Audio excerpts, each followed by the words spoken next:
Marcus Chen stood at the edge of the transport platform, watching the massive space station grow larger through the viewport.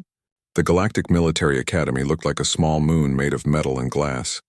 Ships from dozens of different worlds moved around it like busy insects. His hands were sweating inside his new uniform gloves.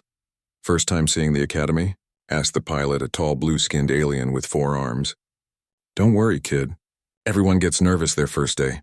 Marcus nodded but didn't speak. He was the first human ever accepted to the Academy. Back on Earth, everyone called him a hero. The news reporters followed him everywhere.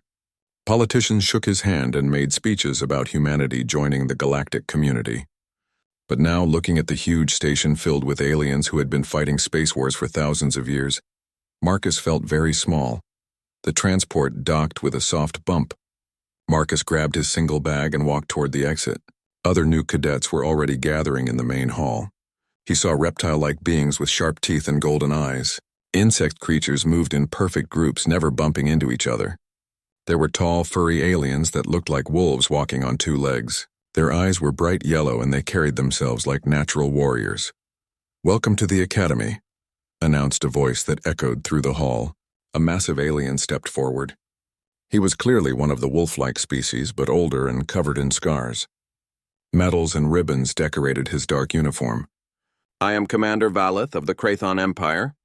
"For the next 4 years, this station will be your home, your training ground, and your testing place." Marcus noticed how the other cadets stood straighter when Commander Valeth spoke.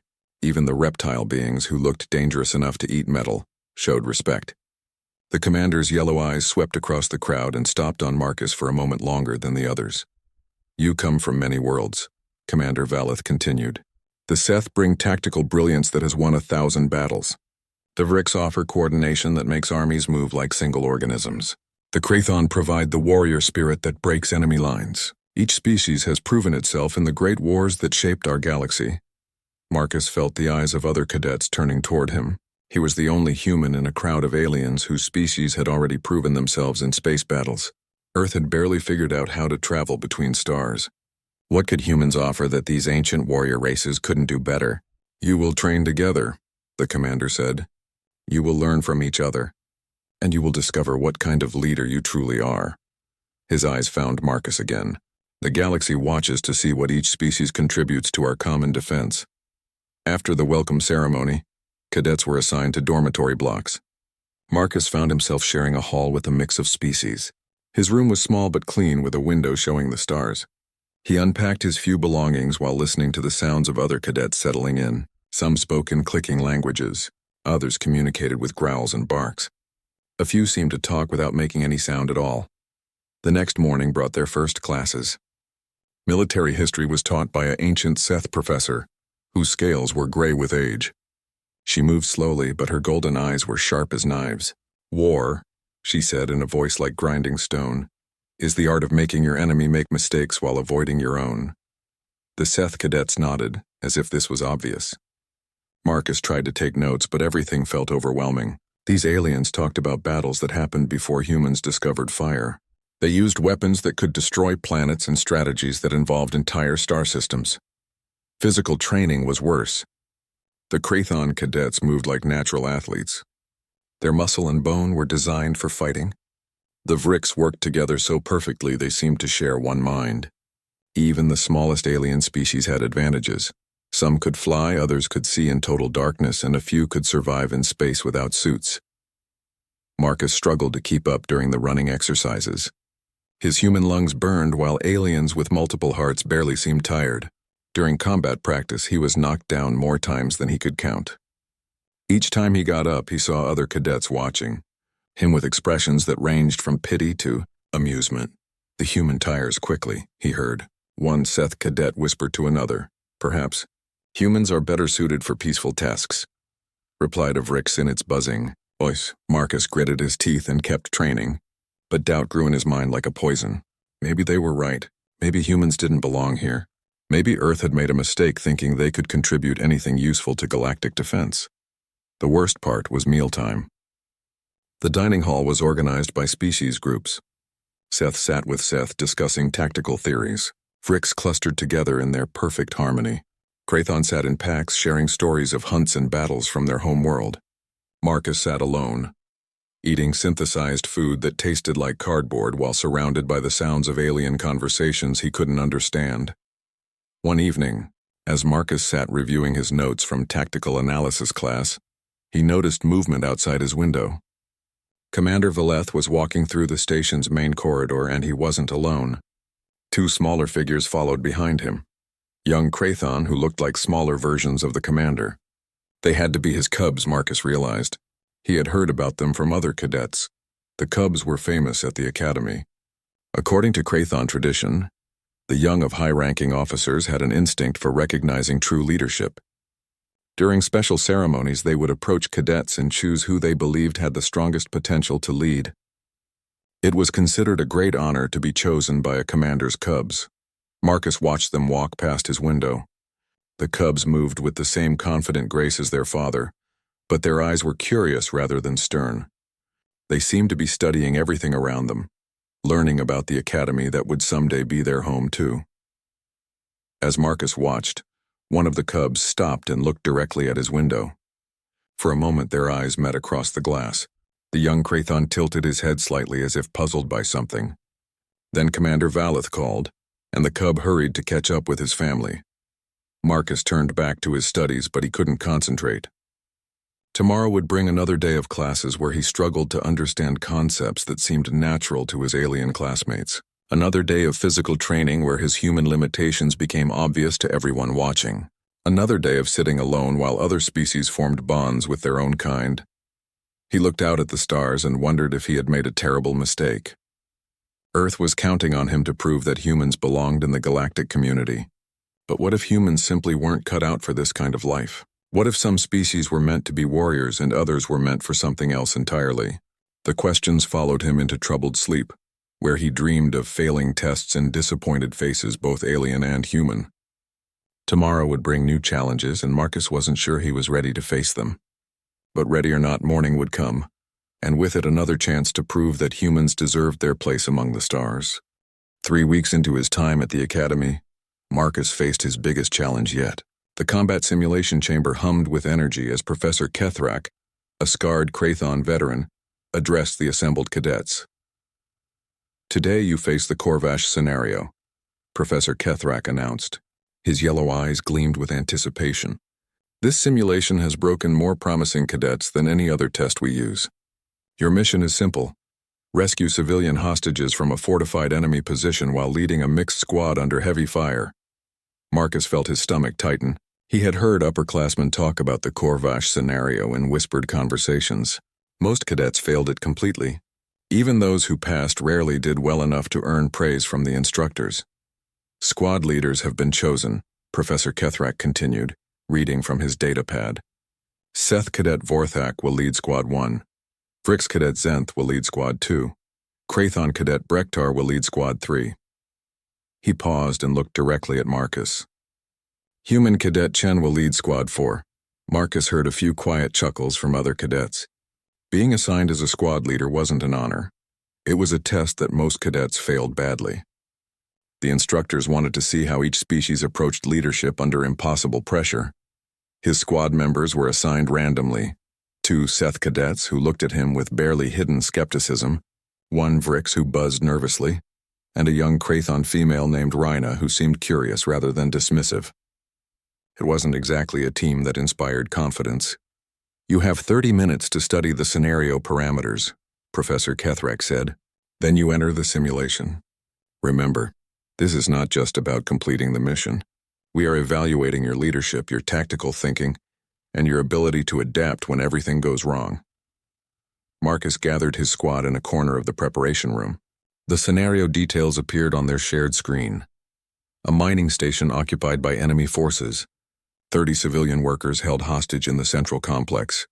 Heavy defensive positions, and limited time before the enemy executed their prisoners.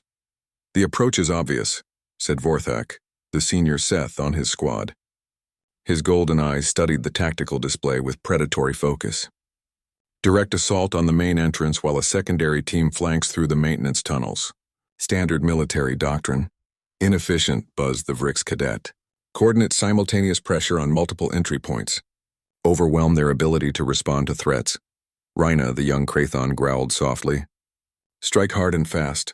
Break their fighting spirit before they can organize resistance. Marcus stared at the display, but something felt wrong about all these approaches. The simulation was designed to be nearly impossible. If standard tactics worked, it wouldn't have such a terrible reputation among cadets. There had to be something they were missing. What if we don't attack the station at all? Marcus said quietly.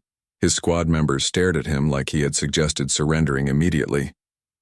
The mission requires rescuing the hostages, Vorthak pointed out with barely controlled patience. That means entering the station and engaging the enemy. Does it? Marcus asked. He pointed to a detail in the scenario briefing that everyone else had ignored. Look at this. The enemy forces are mining station workers, who turned to piracy when their company abandoned them. They're holding hostages because they're desperate, not because they're professional soldiers. So, Rhina asked, her ears twitching with interest. So maybe we don't have to fight them at all, Marcus explained. What if we offered them something they wanted more than hostages? The other squads were already entering the simulation chamber when Marcus finally explained his plan. His team members looked doubtful, but they had run out of time to argue. The simulation created a perfect replica of the mining station floating in space. Marcus could see enemy weapons positions and defensive barriers through the tactical display. His squad's ship approached the station while the other 3 squads prepared for their assaults. Squad 1, led by the Seth, executed a textbook flanking maneuver. Squad 2's Vrix coordinated a multi-pronged attack. Squad 3's Krathon launched a direct assault that would have impressed any warrior poet. All 3 approaches were technically perfect examples of their species' military doctrine, though. 3 approaches failed catastrophically. The simulation's enemy forces were too well-positioned and too heavily armed for conventional tactics. Squad 1 was pinned down in the maintenance tunnels. Squad 2's coordinated attack fell apart when simulated casualties broke their formation. Squad 3's assault was stopped by defensive positions that had been designed specifically to counter direct attacks. Marcus watched the other squads fail while his own ship held position just outside weapons range. His squad members were getting nervous. We should attack, Vorthak hissed. Every moment we delay gives the enemy more time to prepare. The other cadets are dying in there, Rhina added, her warrior instincts clearly frustrated by inaction. Marcus opened a communication channel to the mining station. This is Cadet Chen of the Galactic Military Academy. I want to speak to whoever is in charge of the station. A rough voice answered after a long pause. This is Captain Morg.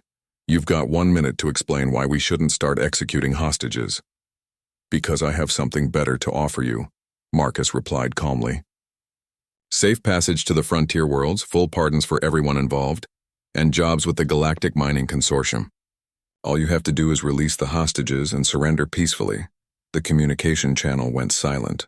Marcus could hear his squad members breathing heavily behind him. You're bluffing, Captain Morg finally responded. You're just a cadet. You don't have authority to make deals. I don't, Marcus agreed, but the people watching this simulation do, and they're more interested in protecting civilian lives than they are in punishing desperate miners who never wanted to become pirates in the first place. Another long silence. Then, how do we know you won't just arrest us once we release the hostages? Marcus looked at his tactical display. The other squads were still trapped in their failed assault positions. Time was running out before the simulation ended in total failure for everyone.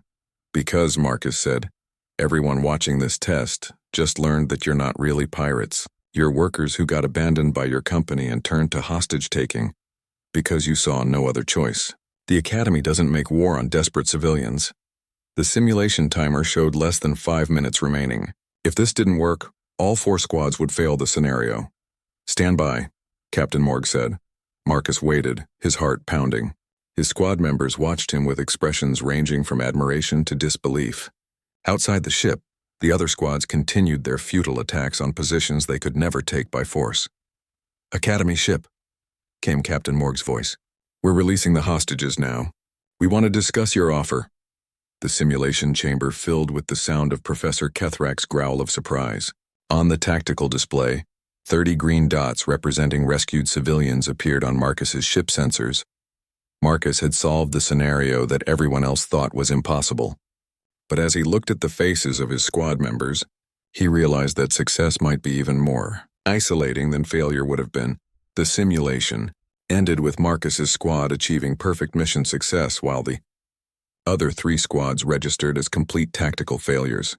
As the chamber powered down and the cadets emerged, Marcus saw expressions of shock, confusion, and resentment from his classmates. He had won the test, but he wasn't sure if winning had been worth the cost. 2 days after the simulation, Marcus found himself even more isolated than before. Word of his unconventional success had spread throughout the academy, but not in the way he had hoped. Instead of respect, he faced suspicion and resentment from his fellow cadets. He didn't even fight. He overheard a Krathon cadet grumble to his packmates. What kind of warrior wins without battle? The Seth cadets were more direct in their criticism. Trickery, Forthak declared during tactical analysis class. The scenario was designed to test combat leadership, not negotiation skills. The human found a loophole, nothing more. Even the Vricks, usually too focused on group harmony to openly criticize anyone, seemed to buzz disapprovingly when Marcus entered the dining hall. Only Rhina, the young Krathon female from his squad, still spoke to him directly. "The other cadets don't understand," she told him one evening as they studied together in the library. "They think you cheated because you didn't follow their rules. But you saved everyone, including the cadets who were failing their own missions." Marcus appreciated her support, but he couldn't shake the feeling that maybe the others were right. Maybe he had missed the point of the exercise entirely. Real military operations didn't allow commanders to negotiate with enemies. Real battles required the kind of courage and tactical brilliance that the other species showed. Naturally, "I should have attacked the station," he admitted to Rhina. "Like a real soldier would have done." Rhina's ears flicked with annoyance. "You did what worked. Isn't that what matters?" Before Marcus could answer, Professor Kethrak's voice echoed through the library's communication system. "All cadets report to the main assembly hall immediately. Today marks the beginning of the selection ceremony." Marcus had heard about the selection ceremony from upperclassmen, but never paid much attention to the details. It was some kind of Krathon tradition that happened several times each year, when high-ranking officers brought their cubs to the academy. The assembly hall was packed with cadets, instructors, and visiting Krathon officers in dress uniforms. Commander Valeth stood at the center of the hall, looking even more imposing than usual in his ceremonial armor. Beside him stood the 2 young cubs. Marcus had seen through his window, a male and female who looked almost identical except for the female's slightly smaller build. "The selection ceremony honors our most ancient traditions," Commander Valeth announced. His voice carried easily through the hall without amplification. "Our cubs possess instincts refined by millions of years of evolution. They can sense the qualities that make a true pack leader: courage, wisdom, loyalty, and the strength to protect those who follow." Marcus noticed how the cadets around him straightened their postures and tried to look impressive. Everyone knew that being chosen by a commander's cubs was a tremendous honor. It marked a cadet as having natural leadership potential that transcended species barriers. "My cubs, Kren and Lyra, will move among you," Commander Valeth continued. "They will choose those they believe possess the heart of an alpha. This is not a test you can study for or prepare for. It is a recognition of what you already are." The ceremony began with the cubs approaching the most obvious candidates. They walked directly to Vorthak, the Seth whose tactical brilliance had earned respect even from instructors.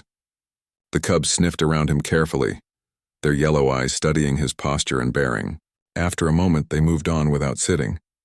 Next, they approached Zenth, the Vrick squad leader whose coordination abilities were legendary among first-year cadets. Again, careful examination. Again, they moved on without acknowledgement. Brektar, the Krathon cadet who had led the fierce assault in the simulation, seemed like a certain choice. The cubs studied him longer than the others, and Marcus saw hope flicker in the young warrior's eyes. But after several tense moments, Kren and Lyra continued their circuit of the hall. One by one, the cubs examined every cadet who had shown exceptional ability in their classes. The tactical geniuses, the physical specimens, the natural warriors, the brilliant strategists, all were considered and found wanting by the young Krathon's mysterious instincts. Marcus stood near the back of the hall with the cadets who were considered unremarkable by academy standards. No one expected the cubs to even look in their direction. He was surprised when he realized the two young Krathon were walking toward his section of the hall, but they weren't coming for him, Marcus assumed. Probably for Jensen, the human-looking cadet from Proxima Colony who had shown some promise in weapons training. Or maybe for Trill, the quiet alien whose species Marcus couldn't even identify but who always scored well on written exams.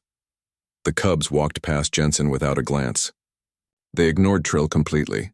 They stopped directly in front of Marcus. The entire assembly hall fell silent. Marcus could hear his own heartbeat thundering in his ears. Kren and Lyra looked up at him with those bright yellow eyes, tilting their heads in the same curious gesture he had seen through his window weeks ago. They're just examining me like all the others, Marcus thought desperately. In a moment they'll move on and choose someone worthy. But they didn't move on. Kren sat down at Marcus's left side, his warm fur brushing against the human's leg. Lyra settled at his right side, her tail curled around her paws. Both cubs looked out at the shocked assembly with calm confidence as if they had made the most natural choice in the world. The silence stretched on and on. Marcus could feel hundreds of eyes staring at him in disbelief. Commander Valeth's expression was unreadable, but his ears were pressed flat against his skull, a sign of deep confusion among his species. Finally, Professor Kethrak found his voice. "The cubs have made their selection," he announced unnecessarily. "According to ancient tradition, they have recognized Cadet Chen as possessing the heart of an alpha." The assembly erupted in whispers and muttered conversations. Marcus heard fragments of alien, languages mixed with universal translators, struggling to convey concepts that had no direct equivalence. "Impossible," someone hissed. "The cubs have never been wrong." Before, another voice pointed out, "But he's human. What do they know about human leadership?" Marcus looked down at the two cubs sitting calmly beside him. They seemed completely untroubled by the chaos their choice had created. If anything, they looked satisfied, as if they had finally found what they were looking for. Commander Valeth stepped forward, his authority cutting through the noise like a blade. "The ceremony is concluded," he declared. "The cubs have chosen according to their nature. We will honor their decision as we have honored every selection for 1,000 generations." As the assembly dispersed, Marcus remained frozen in place with the cubs still sitting beside him. He felt like he was in a dream, or maybe a nightmare. How could two young aliens see something in him that he couldn't see in himself? How could they choose him over cadets who were clearly superior in every measurable way? "Come, Kren, come, Lyra." Commander Valeth's voice was quiet but firm. The cubs rose and trotted to their father's side, leaving Marcus standing alone. As the hall emptied, Marcus caught Commander Valeth watching him with an expression he couldn't read. The Krathon commander's yellow eyes seemed to be searching for something, trying to understand what his cubs had seen in the unremarkable human cadet. Marcus left the assembly hall in a daze, aware that his life at the academy had just changed completely. He was no longer the struggling human trying to prove he belonged. He was the cadet chosen by the commander's cubs over every other student in the academy. The question was, chosen for what? The days following the selection ceremony were the strangest of Marcus's life. Word of the cubs' choice had spread throughout the academy like wildfire, creating ripples of confusion and curiosity that reached far beyond the cadet population. Professor Kethrak summoned Marcus to his office 3 days after the ceremony. The scarred Krathon's workspace was filled with tactical displays and holographic battle maps from famous conflicts across galactic history. "Sit," Professor Kethrak commanded, gesturing to a chair across from his desk. His yellow eyes studied Marcus with the intensity of a predator evaluating prey. "Do you understand what happened in that assembly hall?" "Not really, sir," Marcus admitted. "I know the cubs chose me, but I don't understand why." Professor Kethrak leaned back in his chair, his claws drumming against the metal desk surface. "Neither do I. That troubles me greatly."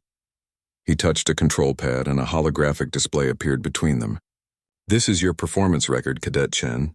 Physical training, below average. Tactical analysis, mediocre. Weapons proficiency, adequate at best. Strategic thinking, unconventional to the point of concerning your instructors." Marcus felt heat rise in his cheeks. Seeing his failures displayed so clearly was humiliating, even though he already knew how poorly he compared to his classmates. "Yet," Professor Kethrak continued, "you are the only cadet to successfully complete the Corvash scenario on your first attempt. And now my commander's cubs have identified you as possessing leadership qualities that apparently escaped the notice of every instructor in this academy." The professor stood and began pacing behind his desk. "This prompted me to investigate your species more thoroughly. What I discovered was illuminating." The holographic display changed to show images of Earth and human history. Marcus saw hunting scenes, battles, and exploration missions spanning thousands of years of human development. "Your species is unique among those represented at this academy," Professor Kethrak explained. "Most intelligent species evolved as either predators or prey, developing specialized survival strategies. The Seth became apex hunters with tactical brilliance. The Vrix developed hive coordination for group survival. My own people became pack hunters with strong hierarchical structures." Marcus watched images of human persistence hunting, ancient humans chasing prey across vast distances, never giving up until their target collapsed from exhaustion. "But humans," Professor Kethrak continued, "evolved as persistence hunters. You developed endurance rather than speed, determination rather than strength, and most importantly, the ability to adapt your strategies endlessly until you found something that worked."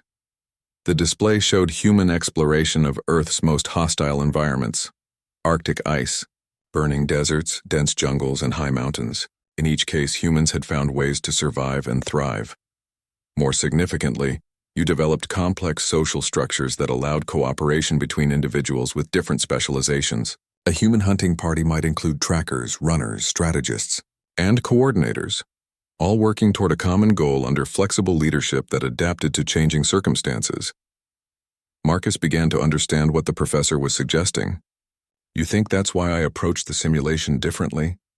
"I think," Professor Kethrak said, "that you didn't see the Corvash scenario as a tactical problem to be solved through superior force or coordination. You saw it as a persistence challenge. Keep trying different approaches until you found one that worked, regardless of how unconventional it seemed to others." The professor returned to his seat and fixed Marcus with that penetrating stare. The cubs' instincts tell them when they encounter a true pack leader. But what if their definition of leadership is broader than we assumed?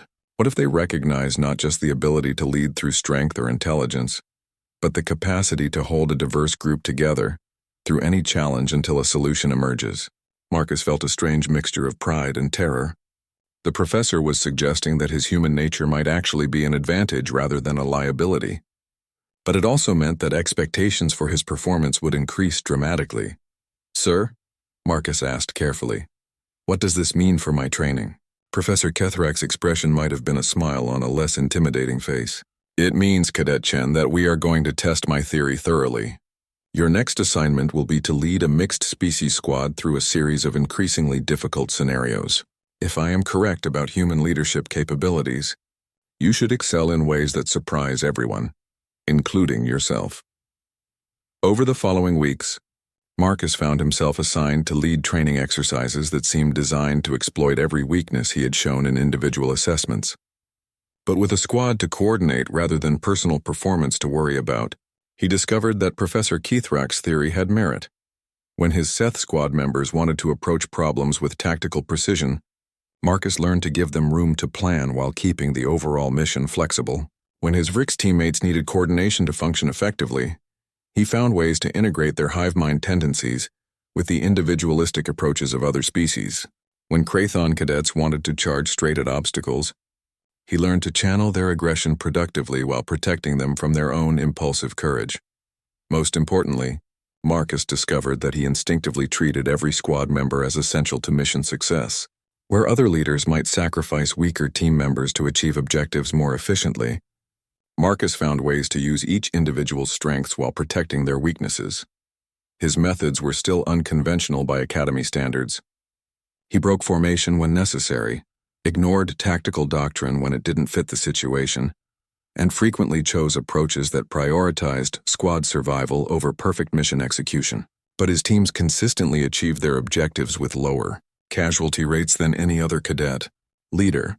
The breakthrough came during a particularly challenging exercise where Marcus's squad was tasked with defending a strategic position against overwhelming enemy forces. Standard doctrine called for a fighting withdrawal to preserve the unit. Instead, Marcus positioned his team in overlapping defensive positions and told them to hold their ground, while he went looking for alternatives, while by other squad leaders would have planned the withdrawal route and coordinated a tactical retreat. Marcus spent precious time studying the enemy force composition and movement patterns. He realized that the attacking simulated enemies were following predictable protocols based on their programmed tactical parameters. Rather than fight the enemy's strengths, Marcus repositioned his squad to exploit the gaps in the enemy's predictable behavior. His Seth teammates disrupted the enemy's tactical coordination with precisely timed strikes. His Vrick squad members created confusion by attacking in patterns the enemy couldn't predict. His Krathon teammates held key positions that forced the enemy into disadvantageous approaches. The exercise ended with Marcus's squad not only holding their position but actually advancing against supposedly superior forces. The enemy simulation collapsed when its tactical parameters couldn't adapt to the constantly changing human-led response patterns. After the exercise, Professor Kethrak called Marcus to his office again. This time, Commander Valeth was waiting as well. "The Cubs were correct," Commander Valeth said without preamble. "You possess something we had not encountered before. The ability to lead by adaptation rather than dominance. My people have a term for such leaders. We call them Heart of the Alpha, those who can hold a pack together through any storm until victory becomes possible." Marcus felt overwhelmed by the weight of their expectations. "Sir, I still don't understand how this makes me special. I'm just doing what feels natural." Commander Valeth's ears twitched, and what Marcus had learned was amusement among his species. "That, Cadet Chen, is exactly what makes you special. True leadership should feel natural to those who possess it." As Marcus left the commander's office, he realized that his time at the academy had become something entirely different from what he had expected. He wasn't just learning to be a competent officer among superior alien warriors. He was discovering that humans might have something unique to offer the galactic community after all. 6 months after the selection ceremony, Marcus thought he was beginning to understand his place at the academy. His training exercises continued to succeed through unconventional methods, and his relationship with other cadets had evolved from hostility to cautious respect. Then the alarm bell started ringing. "All senior cadets to emergency stations immediately."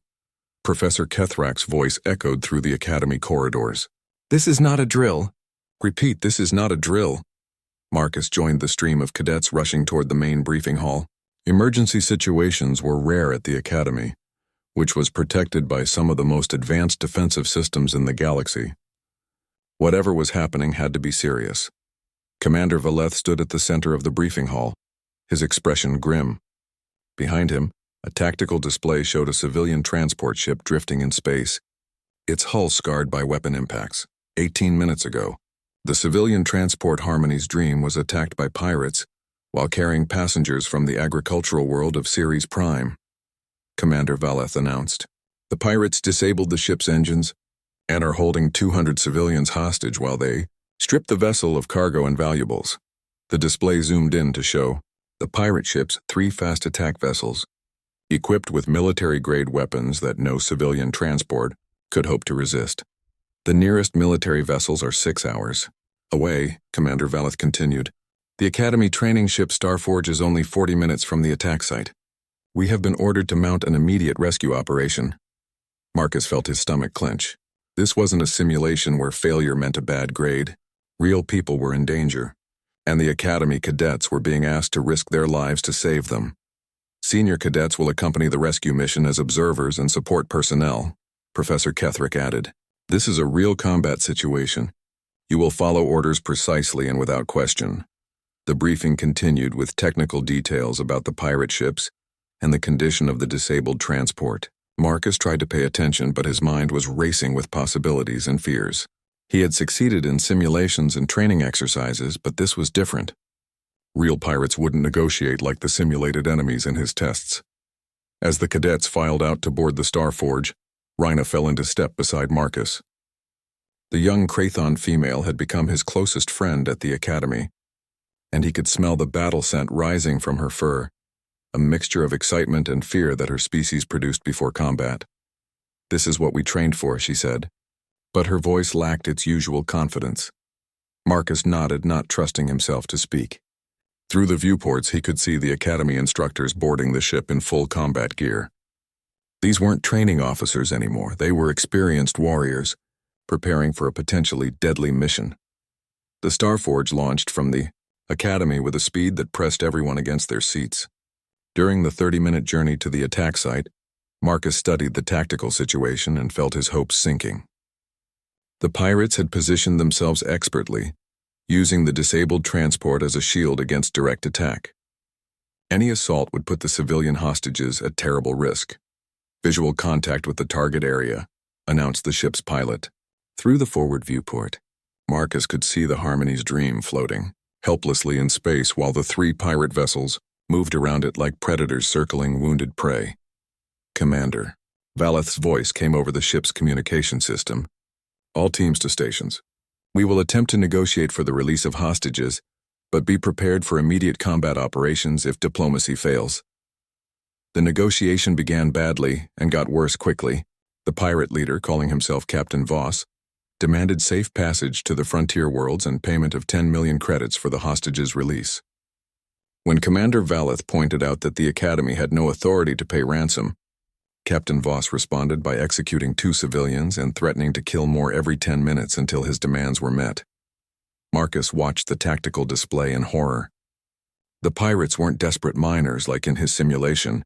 They were hardened criminals who treated civilian lives as bargaining chips. Standard negotiation tactics weren't going to work. Assault teams prepare for synchronized attack, Commander Valeth ordered. We go in hard and fast before they can execute more hostages. Marcus could see the plan taking shape on the tactical display. It was expertly crafted, using the best available intelligence about the pirate ship's capabilities and positioning.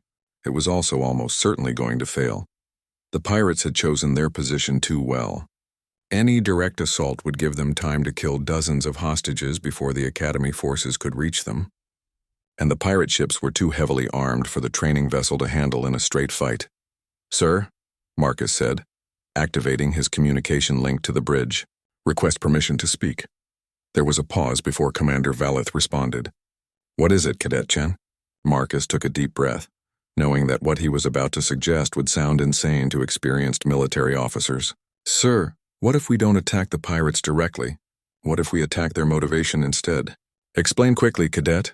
We have 7 minutes before the next execution. The pirates want money and safe passage, Marcus said, his words coming faster as the idea developed in his mind. They're holding hostages because they think that gives them leverage. But what if we made the hostages worthless to them while offering them something better? Professor Kethrak's voice joined the conversation. Continue, Chen. Marcus studied the tactical display, his human mind working through possibilities that his alien instructors might not consider. The pirates are using an old transport and outdated weapons. They're not a sophisticated operation. They're opportunists who grabbed the first valuable target they encountered. Captain Voss is making demands he knows we can't meet because he's buying time to strip the transport of everything valuable. Your point? Commander Valeth's voice was sharp with impatience. My point is that they don't really want to fight us. They want to escape with their loot. So we give them a better option than holding hostages. Marcus paused, then continued with growing confidence. We offer them information about a much more valuable target that they can hit, without risking a fight with Academy forces. The communication channel went silent for several seconds. Marcus could imagine the expression on Commander Valeth's face as he processed the suggestion. Cadet Chen, Professor Kethrak said carefully, are you suggesting we aid pirates in attacking other targets? No, sir, Marcus replied. I'm suggesting we give them intelligence about the unmarked cargo ships that smuggle illegal weapons through this sector. The ones the Academy has been tracking but hasn't had legal justification to intercept. Marcus heard sharp intakes of breath over the communication system. Several instructors began talking at once before Commander Valeth cut them off. That is highly irregular, Cadet. Sir, we have 5 minutes before they execute more civilians, Marcus pressed. A weapon smuggler's cargo is worth 50 times what they can steal from a civilian transport. And if Captain Voss attacks smugglers instead of innocent people, aren't we serving justice while saving lives? Another pause, shorter this time. Patch Cadet Chen through to the pirate ship, Commander Valeth ordered. But monitor every word he says. Marcus found himself speaking directly to Captain Voss. a rough-voiced human who had chosen a life of crime over honest work. The conversation was tense and dangerous, with civilian lives hanging in the balance of every word. But Marcus had read the situation correctly. The pirates were opportunists, not fanatics. When presented with intelligence about a weapons smuggler carrying military-grade equipment worth millions of credits, and guaranteed to be defended by criminals rather than innocent civilians, Captain Voss was very interested. The negotiation took 12 crucial minutes, but it worked. The pirates released all hostages in exchange for the location and schedule of the weapons smuggler. They disappeared into hyperspace before the Academy forces could change their minds about the deal. As the Starforge docked with the rescued transport to provide medical aid and emergency repairs, Marcus found himself summoned to Commander Valeth's quarters. He expected to face severe discipline for his unauthorized actions. Instead, he found Commander Valeth standing with his two cubs, Kren and Lyra, who had somehow been brought aboard for the mission. The young Krathon looked at Marcus with the same calm satisfaction he remembered from the selection ceremony. "My cubs insisted on being present for this conversation," Commander Valeth explained. "I believe they wanted to witness the confirmation of their choice." Marcus stood at attention, unsure of what was expected from him. "Cadet Chen," Commander Valeth continued, "you have demonstrated something remarkable today. You found a solution that preserved every civilian life while serving the broader cause of justice. You saw possibilities that experienced officers missed because your human perspective allowed you to think beyond traditional military doctrine." The commander moved to stand directly in front of Marcus. "The cubs chose correctly. You possess the heart of the Alpha. Not because you are the strongest or the smartest, but because you instinctively protect every member of your pack while finding ways to achieve victory that others cannot imagine. Mari,